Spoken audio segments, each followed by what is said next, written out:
Hello. So this video was overdue, and this video theme is not related to the MBBS counseling which is happening this year. और इस video का purpose ये है आपके future planning के लिए। मैंने आपको बताया था कि मैं आपको 2 वीडियोस दूंगा once I am slightly free, जो शायद आज का दिन है क्योंकि रिज़ल्ट कल आ गए हैं ऑल इंडिया कोटा के। और कुछ ऐसा नहीं करना हमें आजकल में, किसी का फॉर्म नहीं भरना। So may be today was the time for me to shoot the 2 videos जो मैंने आपको प्रॉमिस किया था। ये पहला है, फिर दूसरा आएगा कि तो पहला ये है कि अभी भी ना पेरेंट्स को कन्फ्यूजन है कि परसेंटेज और परसेंटाइल में क्या फ़र्क होता है।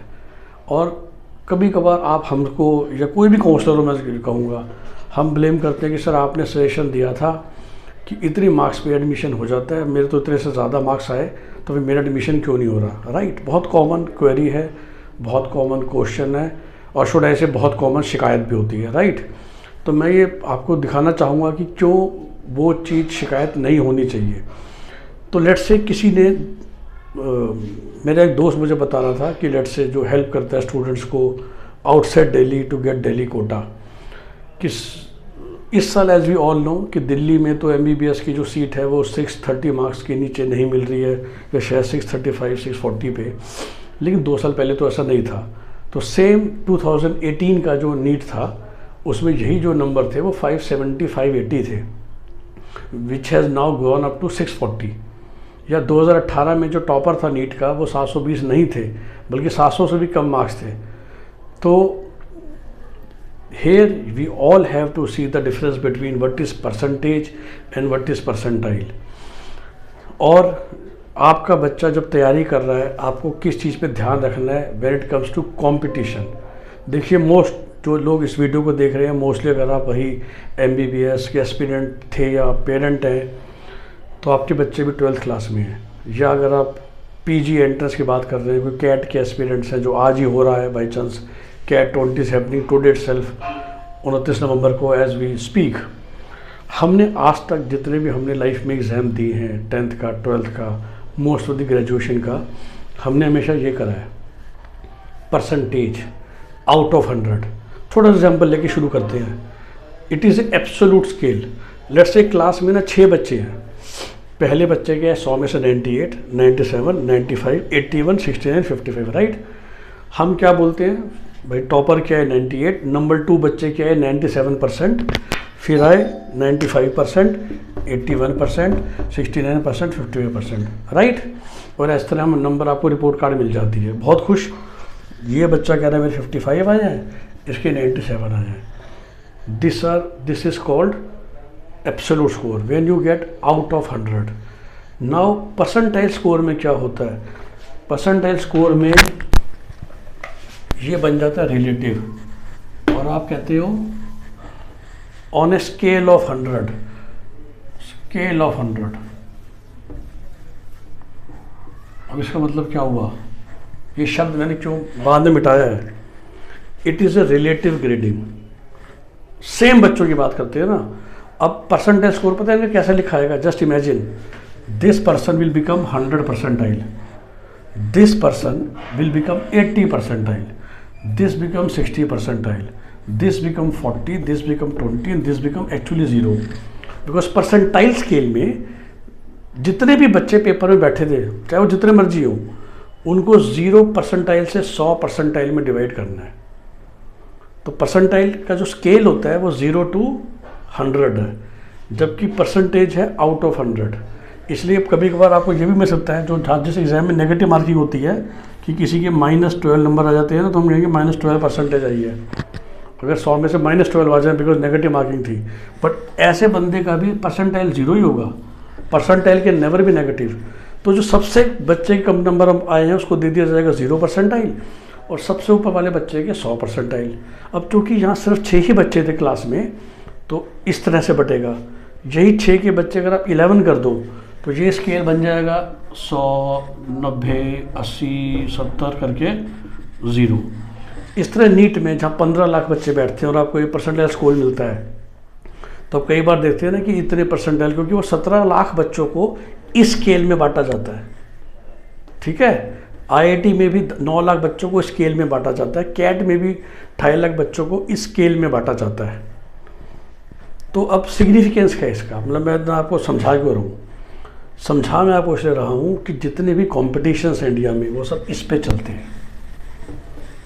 अब 3 साल पहले 2018 में नीट में आपके 500-720 में से नंबर तो थे समझिए 680, बट परसेंटाइल था 100। लास्ट ईयर था शायद 706 और परसेंटाइल था 100। 2020 में 720 और फिर भी परसेंटाइल ही है 100। तो आप ये मान के चलिए, चूँकि पेपर आसान था ऐसा कह सकते हैं। फिर मैं 3 फैक्टर और बताता हूँ। पेपर आसान था, जो इंडिया का सबसे ब्रिलियंट बच्चा था जो 2 साल पहले 680 ला रहा था, उस पर 720 ले आया। विच मीन्स मैं रफली भी बताऊं तो इस साल ऐसा लग रहा है कि हर एक बच्चे के मार्क्स 30 नंबर बढ़ गए।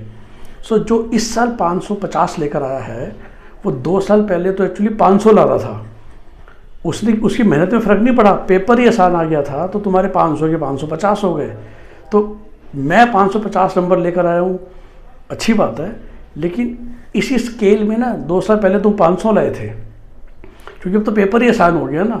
तुम्हारी मेहनत तो 500 वाली थी 2018 से मैं कंपेयर करूं, या 530 वाली थी अगर मैं 2019 से कंपेयर करूं, लेकिन 2020 में चूँकि पेपर आसान था तुम्हारे 550 आ गए। और फिर पेरेंट कहते हैं सर हम तो सोच के चल रहे थे 590 आ जाएंगे, दिल्ली मिल जाएगा। मैं कहा नहीं, क्योंकि 590 में दिल्ली मिल गया 2 साल पहले, क्योंकि पेपर टफ था।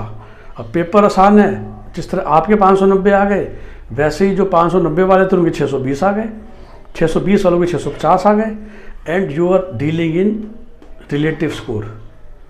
तो आपको हमेशा ये देखना है कि आप दूसरों के मुकाबले कहाँ खड़े हो। इसलिए जब मेरे पास किसी का भी फ़ोन आता है मैं हमेशा कहता हूँ अपनी कैटेगरी रैंक बताइए, फिर हम आपको जजमेंट देंगे कि आपको सीट मिलेगी कि नहीं मिलेगी। ऑल इंडिया रैंक से भी ज़्यादा इसमें कैटेगरी रैंक और परसेंटेज स्कोर मैटर करता है, क्योंकि MBBS खासकर, क्योंकि ये जो भयंकर रिजर्वेशन है कैटेगरी को लेके, वो क्या हर जगह ही होता है और हर बड़े कंपटीशन में है। तो sometime all India rank doesn't matter. आज अब तो 25,000 all India rank in general category, you are not getting any government seat. 25,000 all India rank in ST category, आपको शायद एम्स मिल रहा होगा, क्योंकि उस 25,000 ST वाले का कैटेगरी रैंक शायद टॉप 200 में होगा, और 25,000 जनरल कैटेगरी वाले का जनरल कैटेगरी में रैंक 14,000 होगा। और जो सीटें बढ़ती हैं, ये जब मेरिट लिस्ट बनती है तो ये ऐसी समझ लीजिए जितने रिजर्वेशन कैटेगरीज हैं हर की अलग अलग बनती है। तो जनरल कैटेगरी की लिस्ट अलग बनती है, SC की अलग, ST की अलग, SC डिप्राइव्ड की अलग।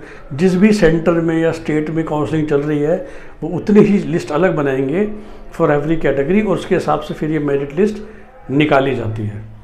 सो क्विकली इसका सोल्यूशन क्या है? देखिए सोल्यूशन ये है, जब आप तैयारी कर रहे हो 9 से लेके 11 से लेके, और मैं हमेशा बच्चों को कहता हूँ आप ना ये मत देखिए कोई कहता है जी मेरे 540 आ रहे हैं सर, मैं 580 पहुँच गया, मैं 590 पहुँच गया। मैं हमेशा कहता हूँ आप मुझे बात बताओ, आपकी क्लास में एक पर्टिकुलर पेपर की बात कर लेते हैं। लेट्स से आपने कोई प्रैक्टिस टेस्ट लिया, टेस्ट नंबर 6। ये टेस्ट नंबर 6 NTA का भी हो सकता है, LN का भी, आकाश का भी, करियर लॉन्चर हो, फिटजी हो, टाइम हो, और कौन सा बड़े ब्रांड है, विद्या मंदिर हो, IMS हो, ताकि कोई नाराज़ ना हो जाए प्लेयर बड़ा, ठीक है।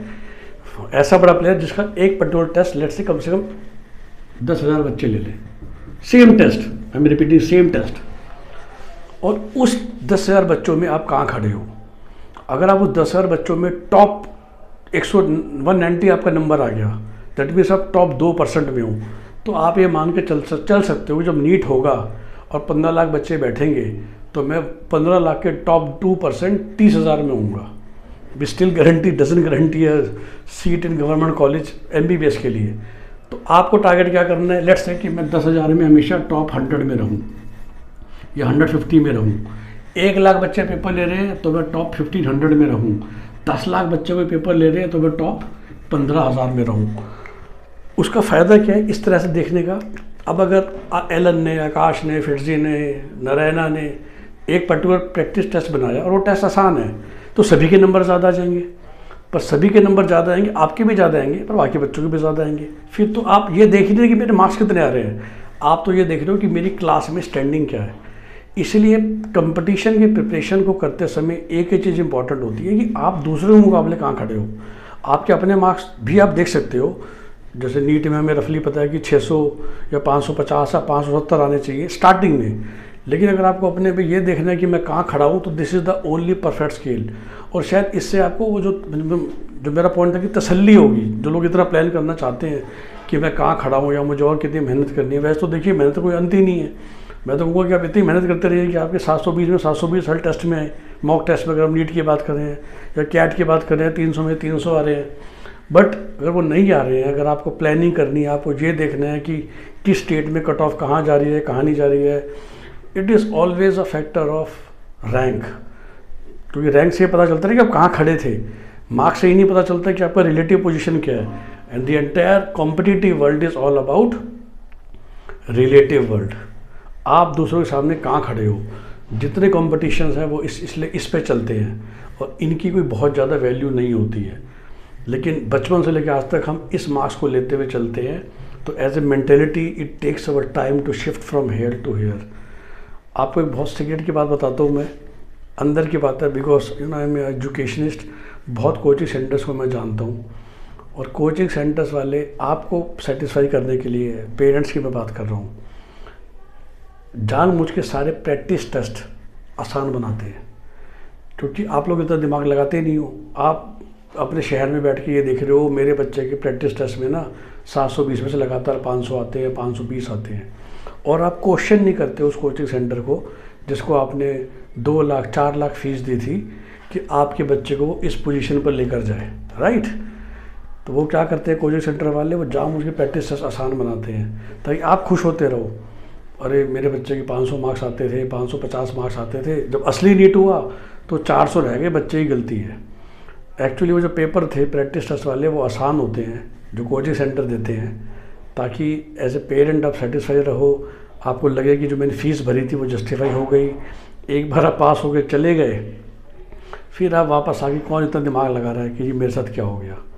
कि आप अपने बच्चे को ब्लेम करते हो कि भाई उसका पेपर ठीक नहीं गया था इसलिए 400 मार्क्स आ गए, बजाय इसके कि वो जो प्रैक्टिस हो रही थी शायद वो पेपर ही आसान बनाया गया था ताकि आप लोग एक खुशी में रहें।